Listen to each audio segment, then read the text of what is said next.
A modo de comparación, creo que fue Larry Hurtado el principal responsable en decir eso. Había una así llamada, entre comillas, nueva escuela de la historia de las religiones, con la que él quería enfatizar que él y su círculo eran diferentes de la vieja escuela de la historia de las religiones. E incluso hoy en día se encontrarán con la vieja escuela de la historia de las religiones, usada como una especie de chivo expiatorio para decir, nosotros no cometemos los mismos errores que esos viejos alemanes cometieron a fines del siglo XIX y principios del XX.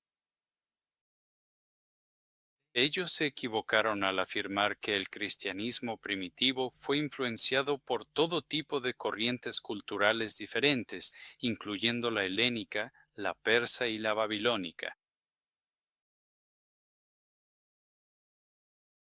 Aunque a primera vista esta crítica suena correcta, creo que es necesario separar dos cosas distintas. Sí, los miembros de la escuela de la historia de las religiones a veces estaban totalmente equivocados en algunas cosas.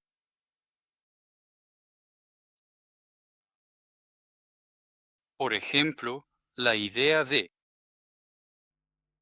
un gnosticismo completamente desarrollado antes del cristianismo y un gnosticismo basado en la idea de una especie de figura del anthropos. Que existía un humano con H mayúscula, un Dios humano que existía, que fue dividido y fragmentado en cada alma humana,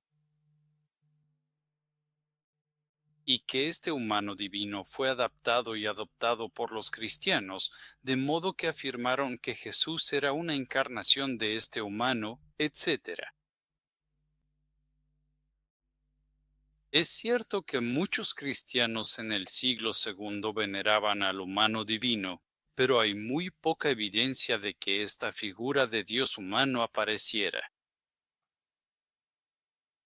Antes del cristianismo de forma tangible, y recurrir a la literatura india o persa para probar que existía una figura primordial del anthropos ha resultado ser poco convincente. Y hubo aspectos en los que los estudiosos de la historia de las religiones estaban equivocados, pero eso es diferente a decir que estaban equivocados al recurrir a otras fuentes culturales de información como las corrientes persa, helénica o babilónica, y decir que solo deberíamos fijarnos en la corriente judía. Creo que la vieja escuela de la historia de las religiones tenía toda la razón y toda la libertad al analizar otras corrientes de influencia. Por supuesto, uno no debe ser antijudío.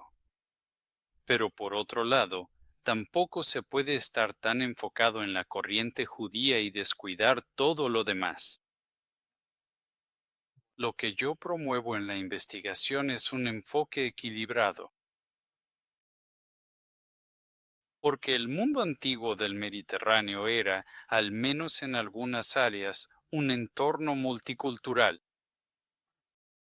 en donde realmente hubo múltiples influencias, y los propios judíos estuvieron bajo o experimentaron varias influencias, por ejemplo, de Persia y Babilonia, y luego de Grecia y Roma. Así que es bastante artificial encasillar estas corrientes y decir, bueno, pues solo vamos a estudiar la corriente judía, como si la corriente judía fuera algo completamente único. Más bien, yo creo que el punto de Jesús Deus era mostrar que no necesitamos, y de hecho, no deberíamos privilegiar la cultura judía y excluir al resto de las culturas. Y esto lo hacemos para no volver a caer en este juego apologético de superioridad y decir que la religión cristiana es mejor que las religiones griega o romana, porque estaba protegida por este colchón de la verdad judía divinamente revelada. Este es el argumento principal de mi introducción. Y claro, aunque quizá todavía soy parte de una minoría con este enfoque metodológico, ciertamente no soy una voz que clama en el desierto. Esto ya se ha argumentado. Por ejemplo, Gregory Riley nos advirtió sobre la corriente académica del solo Israel, ya que, citándolo, tanto la pregunta como las respuestas obtenidas serán solo Israel, precisamente preguntas y respuestas. Y podrán imaginarse que hay todo tipo de preguntas que podemos hacernos sobre el Nuevo Testamento. Y tampoco tenemos necesidad de decir, solo voy a revisar fuentes judías, solo voy a revisar fuentes griegas y romanas. Obviamente deberíamos revisar ambas y volvernos expertos en ambas. Y creo yo, el problema con las nuevas escuelas de la historia de las religiones no es tanto que te enfoques en el judaísmo, sino que este enfoque en el judaísmo no te da el derecho de estar menos informado y revisar superficialmente tanto en lo griego y lo romano o de manera más general en fuentes mediterráneas. Y se encontrarán con académicos que están muy informados en este contexto judío, pero que no están informados tan a fondo en cuanto a las fuentes grecorromanas. Y creo que esto es contra lo que tenemos que luchar. Deberíamos ser expertos en ambos, porque eso es lo que requiere la labor de los estudios del Nuevo Testamento. El Nuevo Testamento nació en un mundo multicultural y tenemos que estar familiarizados con múltiples contextos culturales. Otra cosa que intenté hacer en la introducción es convencer a la gente de ir más allá de lo que se llama el paradigma del hombre divino o feo saner. Y hay varias razones de peso para hacerlo. Y solo como una introducción breve, el paradigma del hombre divino comienza con el libro de Ludwig Vila, publicado en los años 30, llamado Feo Saner, en el cual menciona una serie de paralelos entre los evangelios y otras fuentes grecorromana, aunque de manera superficial. No que sea de una manera poco sofisticada, pero tampoco a fondo. Pero si buscan un libro de referencia sobre paralelismos, este sería un buen punto de partida si es que saben un poco de alemán. Aquí, el problema principal a manera de resumen es que divino, feos, en griego, es tan ambiguo como para que signifique algo tan concreto. Y cuando aplicas divino a algo, en realidad podría significar cualquier cosa en la imaginación colectiva grecorromana. Significa cosas distintas en contextos distintos. Un profeta puede ser divino si ha sido inspirado, o Heracles puede ser divino porque tiene mucha fuerza física, y Pitágoras divino por su inteligencia. Y un practicante de rituales domésticos o mágicos puede ser divino, porque es un experto en su oficio. Se trata de una palabra con un significado muy amplio. Así que no es una palabra muy útil, porque ser un hombre divino, aunque también había mujeres divinas en el mundo antiguo, no necesariamente significa que eres un dios, sino más bien que eres un personaje santo o chamán. Lo que en verdad quería estudiar era a Jesús como Dios, que en griego es Theos y en latín Deus. Tenía que aclarar que no estoy siguiendo la tradición del hombre divino. Y no me quiero centrar en ese tipo de comparaciones superficiales y ambiguas. Quiero centrarme en otras figuras que en el imaginario grecorromano eran consideradas deidades, no solo personas santas, gente dotada de santidad. Y sigo creyendo que incluso hoy esta es la metodología correcta. Hoy hay muchísima investigación y bibliografía sobre este tema y si quieren conseguir los más recientes, les mencionaré algunos artículos clásicos que usé para escribir mi libro, como Heracles y los Evangelios de H. J. Rose, en respuesta a un importante artículo en alemán. La Cristología del héroe divino de Wilfred Knox, Heracles y Cristo de David Owen. El concepto de los inmortales de Talbot. Estos artículos siguen siendo relevantes, según mi parecer. Si tienes acceso a ediciones antiguas o a revistas viejas, o debería decir a números antiguos de la Harvard Theological Review y del Journal of Biblical Literature, tal vez quieran revisarlos. Pero obviamente, para literatura más reciente, por favor consulten el libro y lean las notas al pie cuidadosamente. Por último, mientras revisaba el libro, desarrollé ciertos principios de comparación.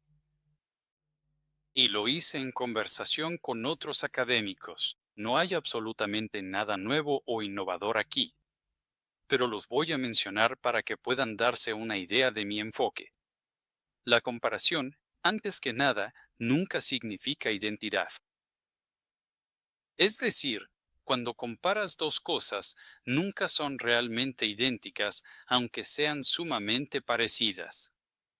Siempre hay una diferencia, y esa diferencia es lo que hace interesante la comparación. La importancia de esto es que si solo estás buscando similitudes e ignorando las diferencias, no es una comparación rigurosa o cierta. El siguiente punto es que los fenómenos históricos nunca son únicos. Cuando alguien dice de entrada que algo es único, como en Jesús es único, ahí está impidiendo una comparación. Si a fin de cuentas no crees que alguien se pueda comparar a Jesús, ¿para qué compararlos en primer lugar? Para mí, las similitudes están fundadas en esta matriz de estructuras compartidas de cultura, educación y contenido. Creo que uno se puede sentir tentado a afirmar sobre influencias genéticas o una influencia genética. Eso tiene más que ver con el criticismo de la mímesis, aunque no creo que en el mundo antiguo. Recuerden que tenemos muchas lagunas en el conocimiento. Perdimos 99% de la arquitectura existente. Lo que vemos en los museos es como el 1% de toda la pintura y el arte que existió. Y hemos perdido el 90% de la literatura. Así que es muy difícil decir esto influyó o X influyó en Y. Y generalmente es mejor hablar de una matriz cultural compartida. Pues ese sería mi enfoque. Por último, las comparaciones siempre deben considerar tanto las similitudes como las diferencias. Si solo buscas las similitudes, eso significa que te contagiaste no con el resfriado común, sino con una enfermedad igual de molesta, la paralelomanía. Por otro lado, si te das cuenta que solo quieres enfatizar las diferencias, usar comparaciones para decir, así es como Jesús es diferente y siempre será diferente. Esa es otra buena señal, pero que está siendo influenciado por tendencias apologéticas. El punto es que hay que darle el mismo peso a las similitudes y diferencias y reflexionar sobre qué significan. En todo caso, eso es lo que trato de hacer en el libro y lo que intento hacer en toda mi investigación. Para quienes quieran ir un paso más allá y aprender cómo hacer comparaciones académicas de la mejor manera, aquí les voy a recomendar algunos artículos. Michael Wheatley, John Fitzgerald, Wodest Comparandum y un libro titulado Cristianismo Primitivo y Cultura Clásica. Este es un libro en honor a Abraham J. Malherbe. Es un buen artículo si pueden conseguirlo. Les recomiendo ampliamente la obra de J. Z. Smith. De hecho, recomendaría prácticamente todo lo que escribió. Pero por mencionar algo en concreto, está su ensayo What a Difference Makes, incluido en The Leading Religion. Y también Drudgery Divine. Ese libro debería ser lectura obligada para cualquiera interesado en el tema. Siempre lo recomiendo a todo el que puedo.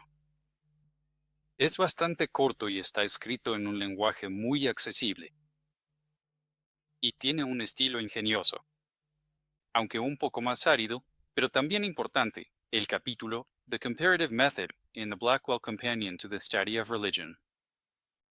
Y si consultan otros manuales sobre religión, también encontrarán artículos sobre la comparación como método y sobre la forma de aplicarla.